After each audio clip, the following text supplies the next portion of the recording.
দুইটি আসন পড়েছে, খুলনা 2 এবং খুলনা 3। আমি যেহেতু খুলনার সন্তান, আমি চাই খুলনা থেকে অন্তত খুলনা 6টি আসনের ভিতরে যে কোনো একটি আসন আমরা বের করে নিয়ে আসতে পারি, সেটা যেভাবে হোক।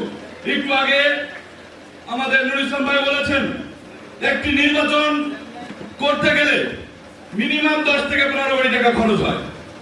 সুতরাং প্রতিটা প্রার্থীর যার যতটুকু আছে, আমাদের নতুন দল, নতুন নির্বাচন করব, নতুন অভিজ্ঞতা হবে।